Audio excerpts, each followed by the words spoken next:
쉬는 날인데 더 피곤하셨던 적 있으세요?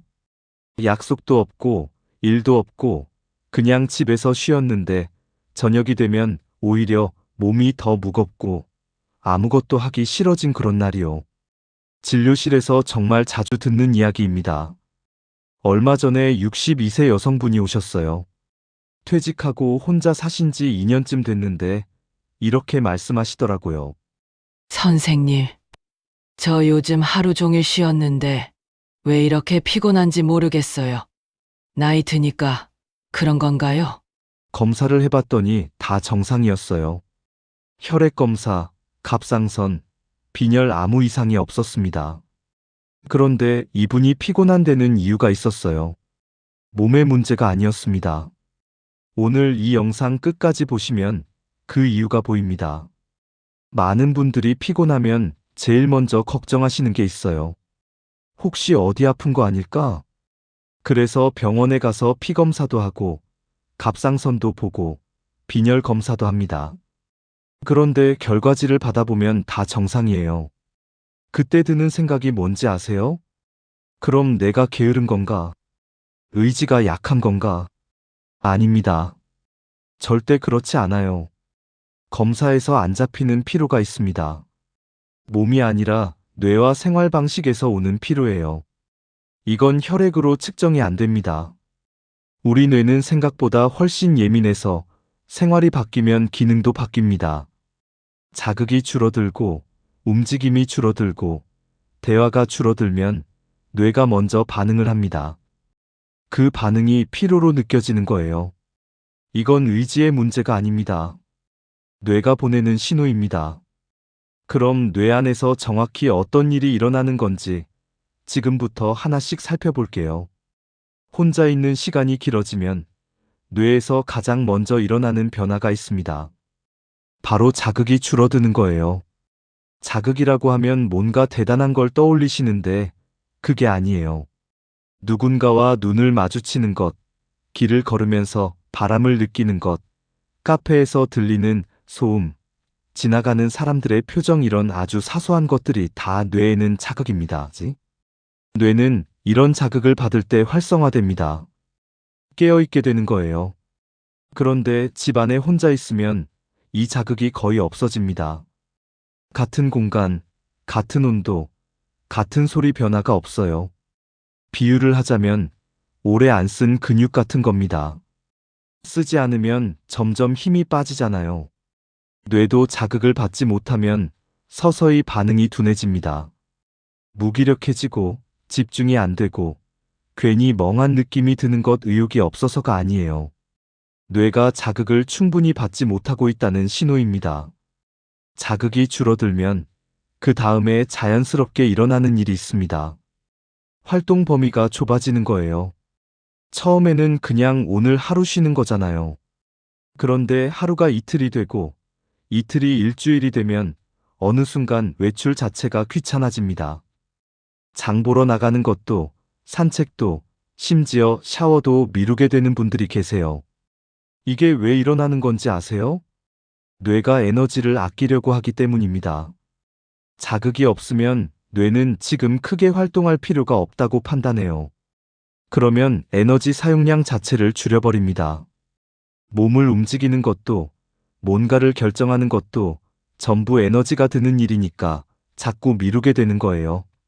문제는 이게 악순환이라는 겁니다. 안 움직이니까 더 피곤하고 더 피곤하니까 더 안 움직이게 됩니다. 이건 게으름이 아닙니다. 뇌가 그렇게 만드는 겁니다. 혹시 요즘 뭔가 하려고 하면 이유 없이 귀찮고 예전엔 쉽게 했던 일도 버겁게 느껴지시나요? 그렇다면 지금 이 이야기가 해당되실 수 있어요. 제가 치매 전문의로 일하면서 가장 걱정하는 게 하나 있습니다. 기억력이 아니에요. 대화입니다. 하루에 몇 마디나 하세요? 진료실에서 여쭤보면 많은 분들이 잠깐 멈추십니다. 그리고 이렇게 말씀하세요. 생각해보니까 오늘 말을 한마디도 안 했네요. 대화가 줄어들면 뇌에서 아주 중요한 변화가 일어납니다. 언어를 담당하는 영역이 자극을 못 받아요. 감정을 처리하는 기능도 둔해집니다. 그리고 하루의 리듬 자체가 흐릿해져요. 밥 먹고 누워있고 자고 이게 반복되면 뇌 입장에서는 하루가 그냥 하나로 뭉개집니다. 이 구조, 사실 치매 위험 요인과 굉장히 닮아 있습니다. 치매는 어느 날 갑자기 오는 게 아닙니다. 대화가 줄고 자극이 없어지고 뇌가 조금씩 덜 쓰이는 시간이 쌓이면서 서서히 진행됩니다. 그래서 저는 기억력보다 대화를 먼저 봅니다. 오늘 누군가와 이야기를 나눴는지 그게 저한테는 훨씬 중요한 신호예요. 그런데 다행인 게 있어요. 이건 되돌릴 수 있습니다. 그 이야기를 지금부터 해드릴게요. 지금까지 뇌 이야기를 했는데 몸 이야기도 빠질 수가 없어요. 혼자 있는 시간이 길어지면 움직임이 줄어듭니다. 움직임이 줄어들면 혈액순환이 느려져요. 혈액순환이 느려지면 뇌와 몸 곳곳에 산소와 영양이 덜 전달됩니다. 그 결과가 필요해요. 그런데 여기서 끝이 아닙니다. 낮에 활동이 없으면 밤에 깊은 잠을 못 잡니다. 우리 몸은 낮에 충분히 움직이고 자극을 받아야 밤에 제대로 회복을 해요. 그런데 낮에 거의 아무것도 안 했으면 몸이 회복할 게 없는 거예요. 잠은 자는데 개운하지 않고 아침에 일어나도 여전히 피곤합니다. 그러면 어떻게 되냐면 안 움직이니까 더 피곤해지고 더 피곤하니까 더 안 움직이게 됩니다. 그리고 더 안 움직이니까 더더욱 피곤해져요. 이 고리가 한번 만들어지면 작은 일도 버겁게 느껴집니다. 마트 한번 다녀오는 것도 전화 한 통 하는 것도 에너지가 너무 많이 드는 것처럼 느껴지는 거예요. 혹시 요즘 낮에 뭔가 하기가 너무 귀찮으신가요? 그렇다면 지금 이 악순환 안에 계실 수 있습니다. 어떻게 빠져나오는지 조금 이따가 말씀드릴게요. 지금까지 뇌와 몸에서 일어나는 변화를 말씀드렸는데요. 그게 나한테 해당되는지 어떻게 알 수 있을까 궁금하셨을 거예요. 지금 3가지 신호를 말씀드릴게요. 하나라도 해당되신다면 오늘 이 영상이 꼭 필요한 분입니다. 첫 번째, 하루 종일 말을 한마디도 안 한 날이 있습니다. 전화도 없고 대화도 없고 혼잣말조차 없는 날이요. 가끔 그런 날이 있었는데 어느 순간 그게 당연해졌다면 첫 번째 신호입니다. 두 번째, 외출이 점점 귀찮아졌습니다. 예전엔 별 생각 없이 나갔는데 요즘은 나가려면 마음을 한번 크게 먹어야 해요. 별일 없으면 그냥 집에 있는 게 편하고 나갔다 오면 오히려 더 지칩니다. 이게 두 번째 신호예요. 세 번째, 이유 없이 지칩니다. 뭔가를 열심히 한 것도 아닌데 그냥 하루가 끝나면 녹초가 돼요. 왜 피곤한지 설명이 안 됩니다. 그냥 피곤해요. 어떠세요? 해당되시는 게 있으신가요? 3가지 중 하나라도 고개가 끄덕여지셨다면 이 영상 잠깐 저장해 두세요. 지금부터가 더 중요한 이야기입니다. 여기까지 들으셨으면 걱정이 되셨을 수도 있어요. 나 지금 괜찮은 건가? 이미 늦은 건 아닐까? 좋은 소식을 말씀드릴게요. 혼자 사는 것 자체는 문제가 아닙니다. 뇌를 지치게 하는 건 혼자라는 상황이 아니라 그 안에서 만들어지는 고립된 리듬이에요. 그리고 리듬은 바꿀 수 있습니다. 많은 분들이 이렇게 생각하세요. 사람을 많이 만나야 한다. 활발하게 지내야 한다. 뭔가 대단한 걸 해야 한다고요. 그렇지 않아요. 뇌에 필요한 건 사람의 숫자가 아닙니다. 접촉의 빈도예요. 매일 만나는 한 사람이 가끔 만나는 10사람보다 뇌에는 훨씬 더 좋습니다. 예를 들어 볼게요. 매일 가는 편의점 직원분께 날씨 좋네요. 한마디. 아파트 경비원 선생님께 가볍게 눈인사 한번. 가족한테 문자 한 줄 이게 다예요. 이 짧은 접촉들이 뇌한테는 충분한 자극이 됩니다. 작은 외출도 마찬가지예요. 멀리 안 가도 됩니다. 10분만 밖에 나가도 뇌는 새로운 자극을 받아요.